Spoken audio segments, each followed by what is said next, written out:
Hi everyone, welcome to the Celestial Tarot. Sorry it's been a minute, but I'm going to get into some beautiful readings for my Virgos out there. I hope this resonates. I'm going to try to keep it open to see what comes through.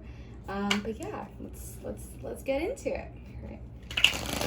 What do my Virgos need to do? I need to know. Spirit, what do my Virgos need to know?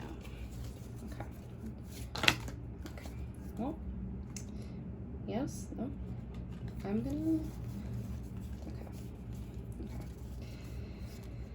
okay, no, I'm gonna actually hold. I'm gonna try, if they come out again, then it was meant to be, but, okay. Sorry, that was a lot of cards. Okay. Wow, okay. Wow, 3 major arcana, great.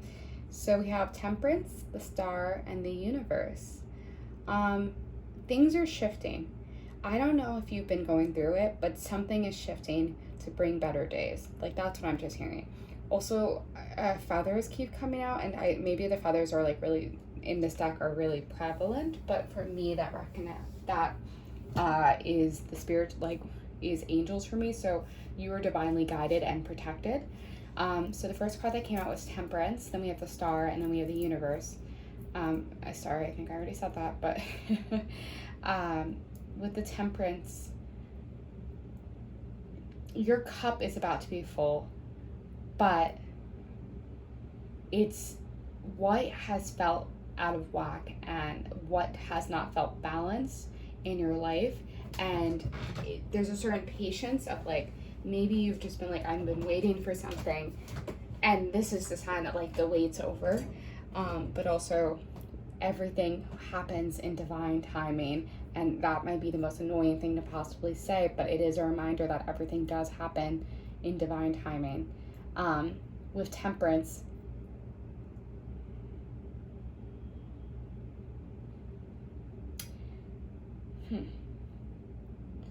maybe there's a you could have been dealing with some depression for someone out there, and it feels like sometimes, like, you'd have joy come in, but joy would never last. I don't know why it's being phrased like that, but that's what I'm hearing. Also, some of you, this is a very specific message about your sexuality. Maybe you've been having a hard time coming out, and this is a moment where you're just kind of really embracing who you are. So I just need to say that out loud. Okay. Then we have the Star, and that's your hopes and your dreams, and I love getting the Star card. It's my favorite card in the entire tarot. And I'm getting emotional.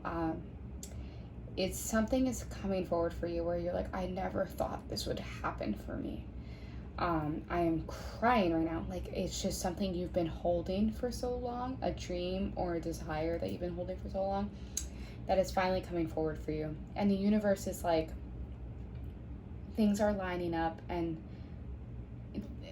your spiritual team is like, we want to show you how much we love you, how much we value you, and you deserve the world. So we're going to try our best to make sure that you are actively realizing how much you are loved. Okay. The Queen of Wands. Okay. Under Temperance. Okay. King of Swords, the Eight of Wands, and the Nine of Swords. Okay. Okay.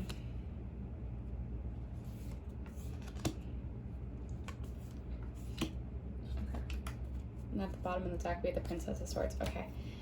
The Queen of Wands for me so it's very fiery energy, but also just someone who understands that there is what is the word I'm looking for?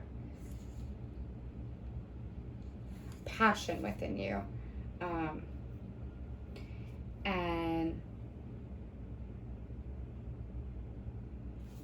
how can you use maybe some of you might be like an activist of some sort, or like in some kind of leadership role, and the world you want to create, you feel like is at odds with what the world actually is. And you're having a really hard time kind of getting out of this hopelessness that, like, nothing's going to change. But you're a passionate person, and you imagine worlds for other people. Like the King of Swords is also a great, like, a great energy to come by.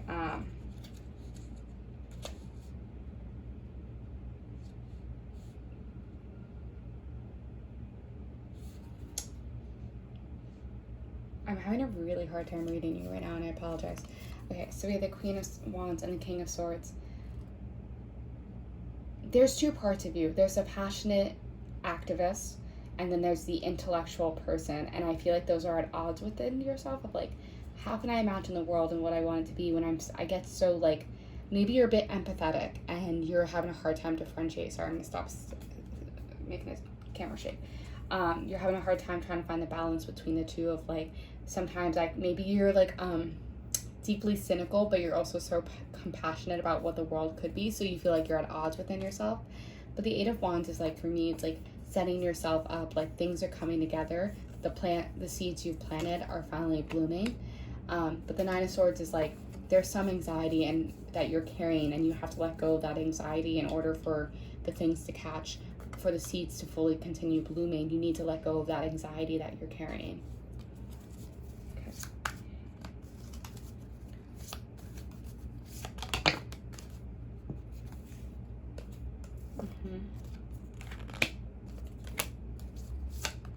Okay. Okay. Yeah, you could be very emotional, and the Devil is at the bottom of the deck, so you might be your biggest enemy. You're very, okay, so I very much think you're an empathetic person, and I think you're having a hard time finding your footing because you worry that you are weaker because you're empathetic, or that you're not good enough as a result. But the Moon, for me, is like something's about to clear, but for me, the Moon card is always about intuition. The answers you need are going to show themselves, and something's going to change, like, or a truth will be revealed. And then the fact that the Queen of Cups has a moon on the top of her head in this deck is pretty funny. So for me, it's all about your intuition, and your intuition is trying to talk to you, and you're there too, but you might just doubt it. The Seven of Cups, it's like you envision the life that you want, and you surround yourself with good, but I think you need to go deep within yourself to find the emotional clarity to get there, because you're strong. The fact that two queens showed up, it's like that's very strong, like strong-minded and strong-willed energy to have two queens. But for some reason, you have a hard time believing that you are this good person, and Spirit's trying to say you deserve good things, and I don't know why you carry this pain with you where you think you're not good enough, and Spirit's trying to say you are. Everything you bring to this world is valued and matters. I'm pulling from a different deck. Can I get some clarification from my Virgos out there? Can I get some clarification from my Virgos out there? The Star card again. Yeah, let yourself flourish too. Let yourself take up the spotlight that you deserve, okay? The Chariot, a message coming through really quickly. Some movement happening quick. Like maybe you're gonna get this could be it, the confirmation that you need, that you are valued, that you are loved, that you should take up more space, because on this deck, the Star card, there's a beautiful peacock, and look at all these colors. Like you should take up the space, you deserve the spotlight, and for some reason you don't believe that. You believe, it's like, I shouldn't take up any space. It's like, no, yes, you should. You deserve to take up that space. Okay, Knight of Rods. Okay, I'm actually gonna just put this on the side. Okay, I'm gonna pull an oracle card for you just to get some final messages. But I feel like you're just really struggling with taking up space. And Spirit's saying, take up the damn space. You deserve it. Like, stop guilt tripping yourself and believing that, like, what all the good things that are coming for you, you aren't not deserving of, because you are deserving. Can I get a final oracle message for my Virgos out there, please? Can I get a final oracle message for my Virgos? Can I get a final message for my oracle? Virgos out there? Can I get a final message from my Virgos out there? Okay. Spirits, no. Alright, can I get a final message? Shuffle one more time, sorry.